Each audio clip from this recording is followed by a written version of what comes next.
হাতে মাত্র 5 মিনিট সময় থাকলে কাঁচা আমের টক ঝাল ঝুরি আচার এইভাবে বানিয়ে নিয়ে সারা বছর রেখে দিতে পারবেন।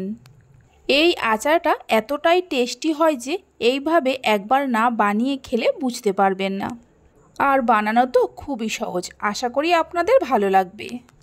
নমস্কার বন্ধুরা, রূপাস কিচেনে সবাইকে স্বাগতম। তাহলে চলুন দেখে নেওয়া যাক। শুরু থেকে শেষ পর্যন্ত দেখার জন্য আপনাদের কাছে অনুরোধ রইল।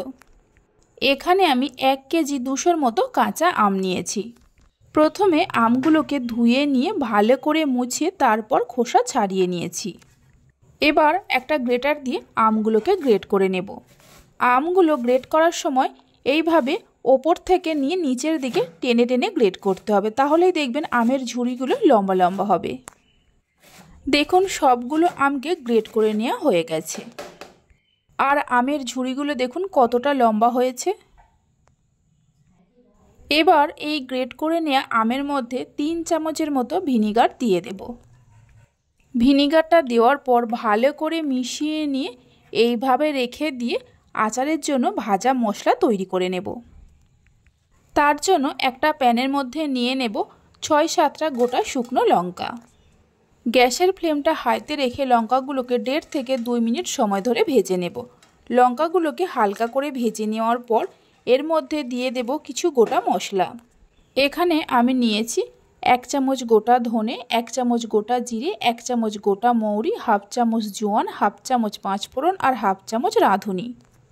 দিয়ে দেব 2 চামচ কালো সর্ষে আর 1 চামচ হলুদ সর্ষে।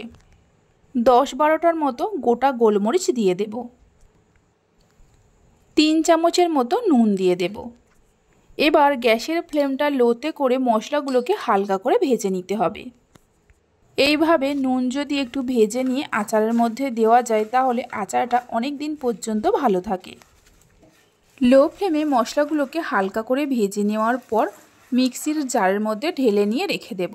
তারপর একটু ঠান্ডা হলে গুঁড়ো করে নিতে হবে। আপনারা চাইলে শিলেতেও গুঁড়ো করে নিতে পারেন। গোটা মশলাগুলো মিক্সির জারের মধ্যে ঢেলে নেওয়ার পর ওই প্যানটায় গ্যাসের ওপর বসিয়ে দিয়ে কিছুটা পরিমাণ সর্ষের তেল দিয়ে দেব। তেলটা একটু বেশি করেই দিতে হবে। তেলের মধ্যে অল্প করে হিং দিয়ে দেব। তেলের সঙ্গে হিংটা মিশিয়ে নেওয়ার পর গ্যাসের ফ্লেমটা হাইতে করে তেলটা গরম হওয়া পর্যন্ত অপেক্ষা করব। তেলটা ভালো করে গরম হয়ে যাওয়ার পর গ্যাসের ফ্লেমটা বন্ধ করে দিয়ে 1 চামচ দিয়ে দেব কাশ্মীরি লঙ্কার গুঁড়ো আর 1/2 চামচ দিয়ে দেব হলুদের গুঁড়ো। তেলের সঙ্গে লঙ্কার গুঁড়ো আর হলুদের গুঁড়োটা ভালো করে মিশিয়ে নিয়ে এইভাবে রেখে দেব। এদিকে মিক্সির জারের মধ্যে যে গোটা মশলাগুলো ভেজে রেখেছিলাম গুঁড়ো করে নিয়ে একটা মিক্সিং বোলের মধ্যে ঢেলে নেব। তবে মশলাগুলোকে একদম মিহি করে গুঁড়ো করিনি, একটু দানা দানা আছে। গরম তেলটাও এই মশলার মধ্যে ঢেলে দেব। এর মধ্যে দিয়ে দেব 2 চামচ গুঁড়ো করা চিনি আর 1 চামচ বিট লবণ। তেলের সঙ্গে মশলাগুলোকে খুব ভালো করে মিশিয়ে নিতে হবে। তেলের সঙ্গে মশলা ভালোভাবে মিশিয়ে নেওয়ার পর যে আম গ্রেট করে ভিনিগার মাখিয়ে রেখে দিয়েছিলাম এর মধ্যে দিয়ে দেব। দেখুন আমের থেকে কতটা পরিমাণ জল বেরিয়েছে, এই জলটা ফেলে দিতে হবে। সব কিছুকে খুব ভালো করে মিশিয়ে নেব। এই আচারটা রুটি, পরোটা, ভাত সব কিছুর সঙ্গে খেতে অসম্ভব ভালো লাগে, আবার মুড়ি মেখে খেতেও দুর্দান্ত লাগে। মশলার সঙ্গে আম মিশিয়ে নেওয়ার পর দেখুন আমের মধ্যে তেলের পরিমাণটা একটু কম মনে হচ্ছে, তাই আরও একটু তেল দিয়ে দেব। অবশ্যই তেলটাকে একটু গরম করে নিয়ে তারপরেই দেবেন। এই আচারে তেলের পরিমাণটা একটু বেশি করে দিতে হবে, তাহলে আচারটা অনেক দিন পর্যন্ত ভালো থাকবে। এইভাবে একবার কাঁচা আমের টক ঝাল ঝুরি আচারটা বানিয়ে দেখতে পারেন। বাড়িতে বানালে খেয়ে কেমন লাগলো অবশ্যই আমাকে কমেন্ট করে জানাবেন।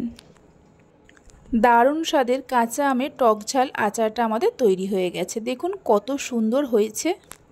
কাঁচের জারের মধ্যে ভরে নর্মাল ফ্রিজে 1 বছর পর্যন্ত রেখে দিতে পারবেন।